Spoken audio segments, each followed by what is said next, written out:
คนเก็บลุ้มถูกแดง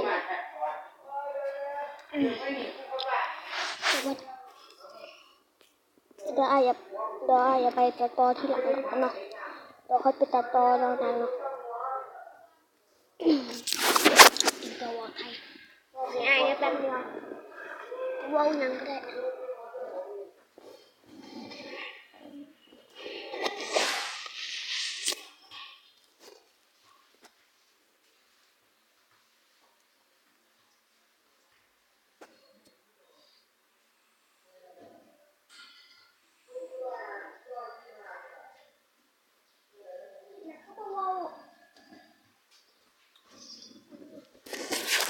สวัสดีครับ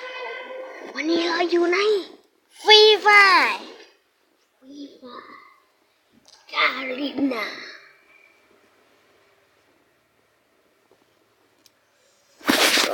เรามาอยู่กับสี18นะ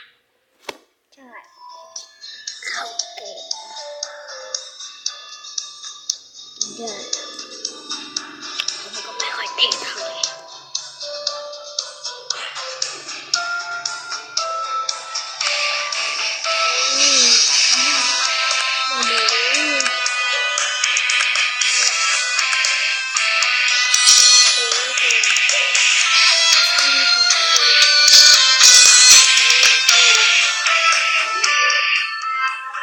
ดูกันทับตัวเข้ามาอย่างนี้มีตัวเข้ามาครับไปดูในร้านค้าสักก่อนคิดแบบว่า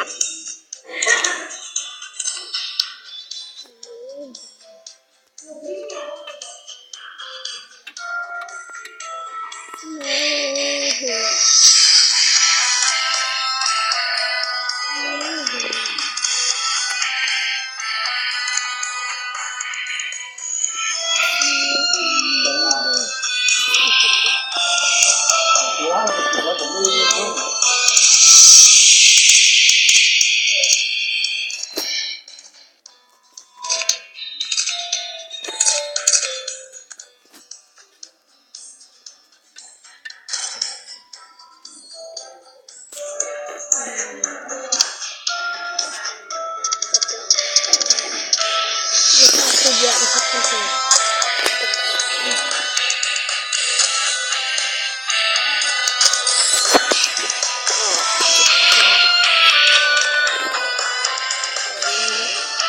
ครับขอเพื่อนผมมาสักก่อน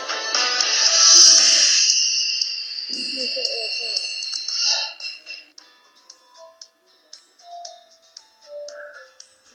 ตัวสีเลย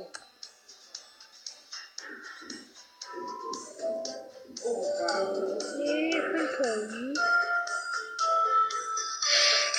แล้วมือไอ้หัวดัง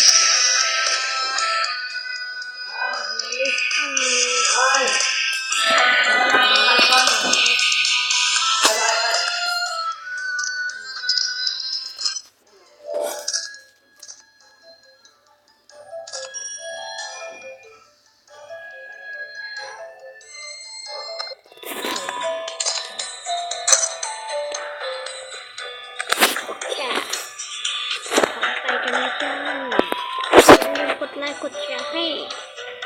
พี่ตุ้ยปี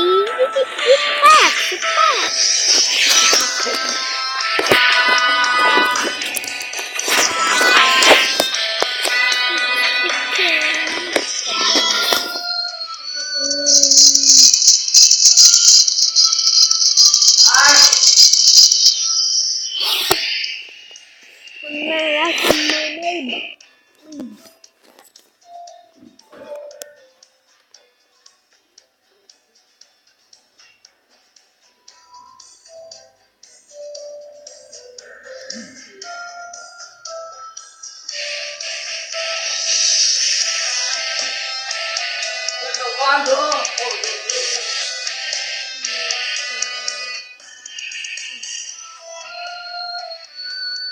คุณแม่รักคุณแม่ไม่บอกนี่น้องรักคุณนี่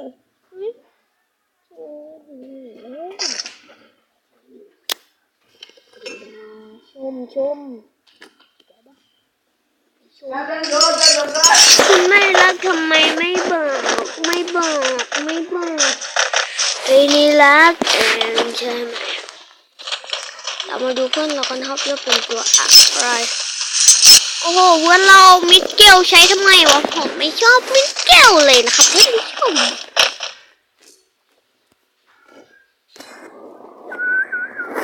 นี่คือเสียงนี่ไอ้ลูกน้องผมไอ้เนี่ย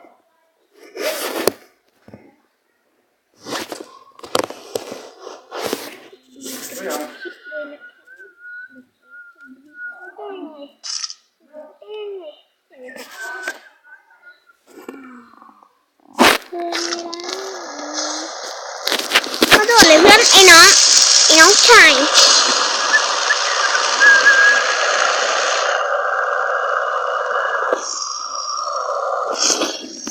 ถ้าเองไม่รักเองข้าอยากเตะปากเองให้เจ็บยิ้มมันไม่รู้ฟักดีเป็นแค่ควายที่ควายรักไอ้สัตว์เลยพี่แม่แค่ดอกถ้าคนแต่ว่าต้องขออภัยนะครับต้องขออภัยถ้าเด็กมาดูอายุเกิน4 ปีนะครับถึงจะดูถึงได้นะครับมันมีแค่คำหยาบคาย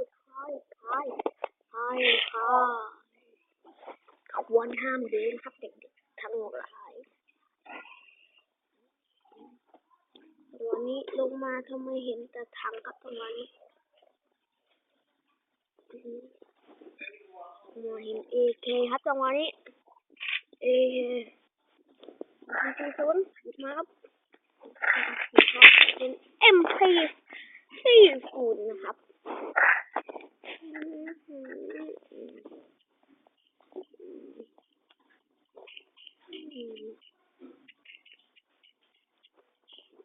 ว้าวคมเพื่อนอย่าขึ้น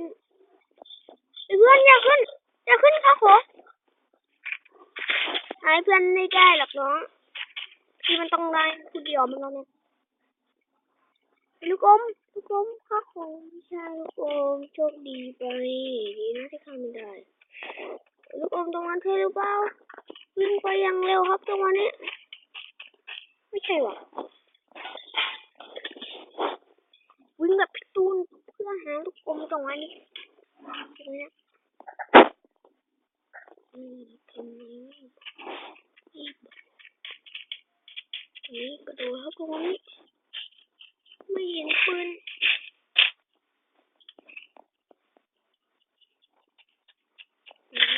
โอเค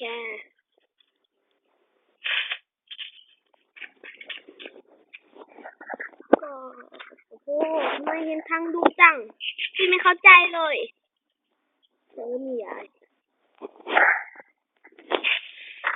เรียเอง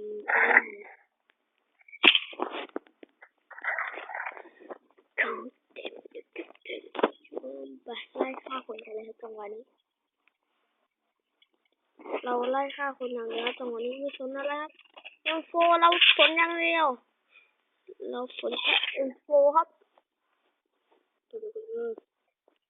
โอเคหนูทีถ้าจะตายง่ายๆนะผมเรื่อง2 ชั่วโมงจบนะครับก็เล่มที่1จ้าเราเป็นเล่นโอ้โหเราได้ยินเสียงปืนมาจากทางนะครับตรงนี้หาของนะครับตรงนี้เราต้องหาของตรงนี้วันนี้เราต้องหาของวิ่งพี่ตูนวิ่งแบบงงๆครับตรงนี้ถือเป็นเข้าบ้านปลอดภัยนะครับคนหยิบอันนี้ก็มาไปเกาะมินเกาะโอ้ได้ระเบิดลูกจะเก็บไม่ได้โอ้ยมีคนยิงนะครับตรงนี้เราตามมาเรานับไปแล้วตรงนี้เราจะขึ้นไปทันนะครับจังหวะนี้มาลุ้นกันมันอยู่ทางนี้ตรงนี้ แล้วช้าเลยนะครับ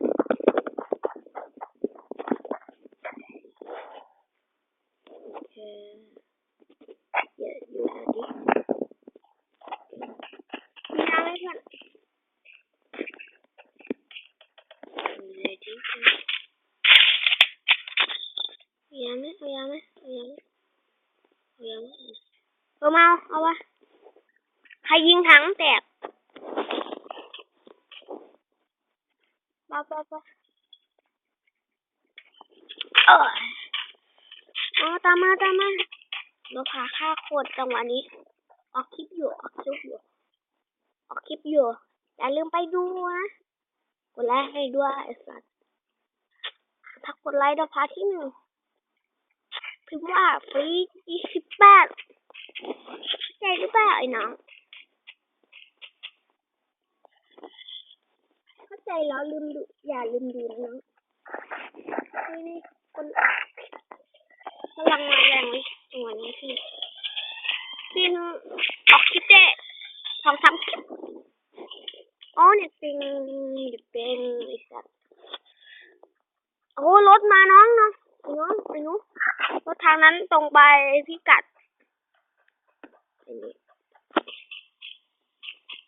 ตรงพิกัด255มันไปพิกัด240พิกัดA กับ N พิกัด AN เจ้าต้องพิกัดนี้พี่ไม่รถเต็มหรือเปล่าเราพักจังหวะนี้อยู่ที่ไหนโอ้ใกล้ๆพี่เลยน้องเสร็จพี่น้องแอร์ดรอปโอ้โหแอร์ดรอปนวดด้วยแอร์ดรอปไม่เข้าใจเลยไม่ถึงบ่อยอย่างนี้พี่ไม่เข้าใจตอนนี้ไม่ไหวจะตรงนั้นแล้ว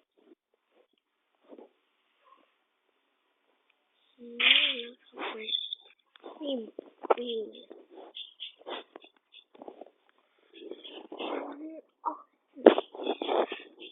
พลงนี้ละใช่ไหมฮัลโหลได้ยินหรือเปล่าลองออกคลิปอยู่พูดนายไอ้น้อง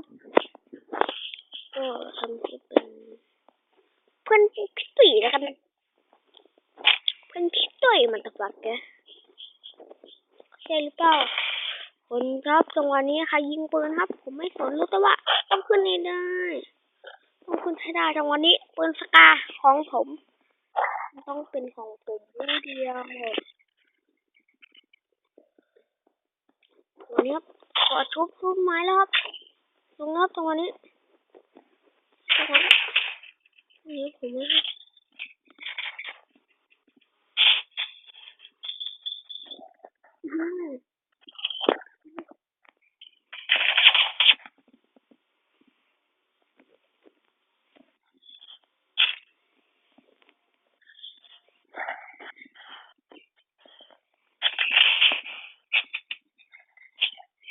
ช่วยหน่อย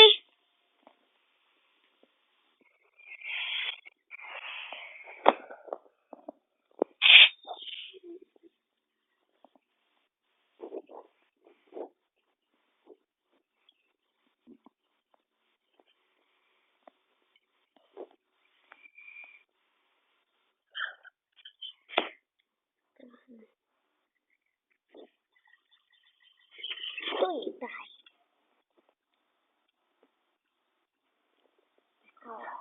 จบคลิปแล้วนะครับกับตุ้ยคือจริง